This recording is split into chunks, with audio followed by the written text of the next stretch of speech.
against me, and it was like a 10-year journey really to me to achieve this, to bring this accomplishment out. I would like the room to be a lot, a little bit more filled, but like I can't. You all could have been any other place, but you chose to be here with us right now, so we're just going to begin. And for those that are not here, it's their loss. You know, Right, you're right. it's their loss. And I want to talk about like street literature. Street literature has a certain stigma to it, and me personally, prior to actually knowing all the nuances and what it takes to actually come out with a book, all the aesthetics that it takes to come out with a book, I would have a very elite type of attitude. I used to see brothers in the streets of New York where I reside. I won't be me. I'm a real writer, and I'm an author, and those people are just opportunists. They're hacks. They're not real writers. And you don't have any idea, any clue of what it takes to make it a success.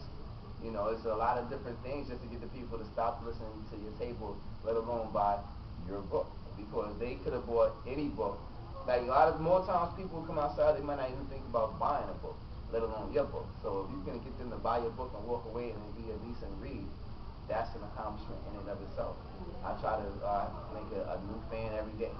I have somebody fall in love with my work because I'm not just an author. I'm an artist.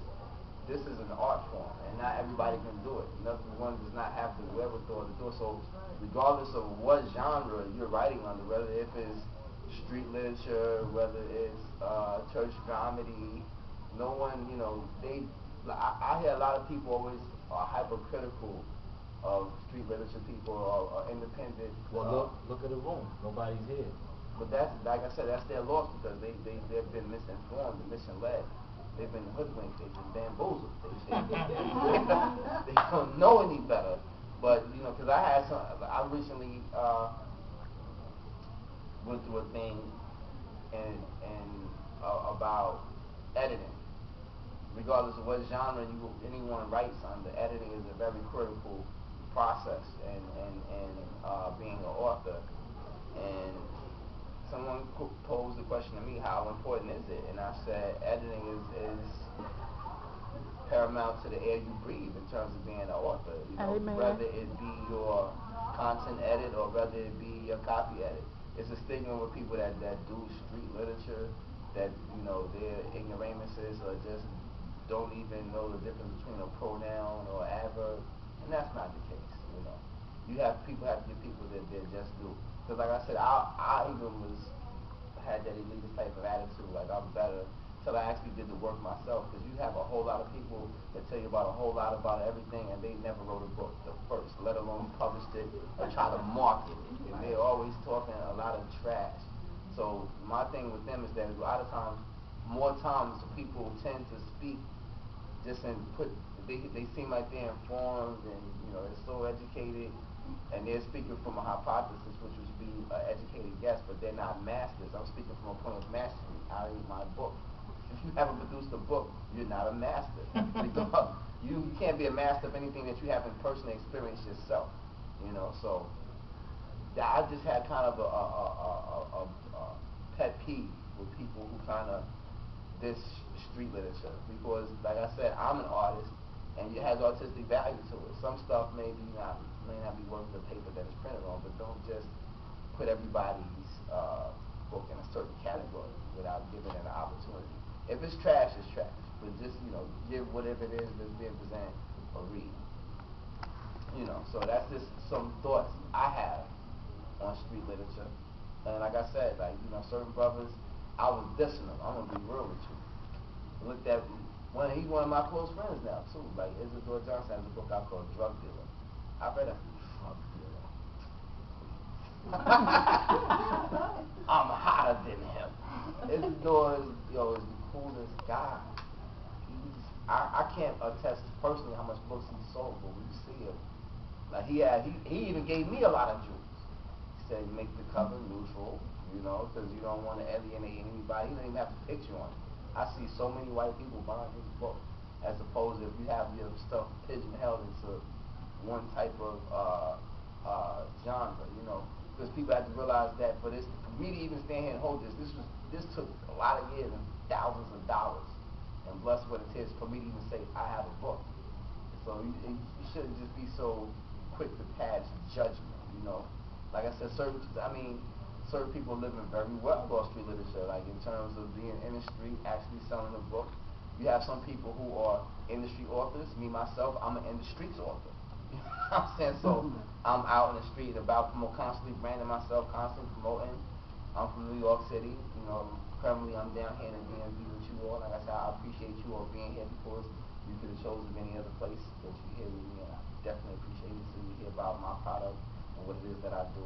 I'm just saying, you know, for anybody that has anything to say about street literature and they live know anything that I know, you have to respect my phenomenon if you try to book. You have to. You have to, but you know. It falls in the category of street lit.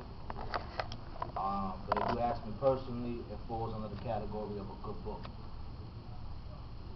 Plain and simple. And that's why I tell people all the time, like, it's a good book. It's a great book. You can label it whatever you want to label it, but I'm going to label it as a good book. You know, and I do a lot of seminars speaking at middle schools. We talking kids 13, 14, you know, and actually it was a principal who I sold him a book of mine at a bar, because I sell my books everywhere. That's another thing. It don't matter where you at, I got books. So I sold him, and that goes to show you these how the opportunities open. We at a bar watching a game. I just so happened to sell him a book. He called me on Monday, was like, would you like to come speak at my school? I was like, at school? You a principal? Middle school? Oh, that's great. You know what I mean? And I came in there and spoke to the kids, and I got some of them same questions from the teachers, like, well, is your book something that, they was asking my opinion, what I recommended for younger kids. I mean, my honest opinion would be, yes, even though you're going to come across some curses, you're going to come across, you know, some violent events that took place. But this ain't no different than what you watch on TV. This ain't no different from your everyday life.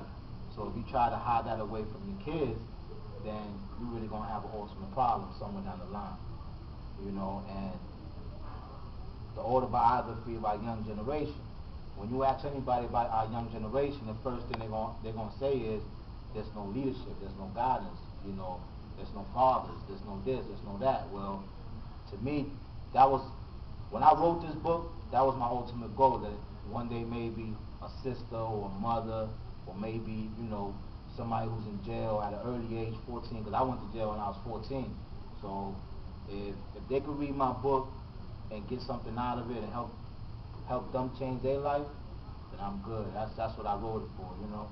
And on the urban literature, I mean, I'll give you a perfect example why, and it's up to us ultimately to change people's persuasion or people's idea of what they think urban literature is, which is ghetto books.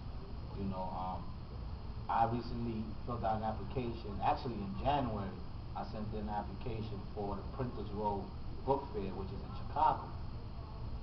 And, you know, I got my hotel book, I'm promoting my joint on MySpace, I'm going to be out there. I just recently got an email telling me that I'm not welcome.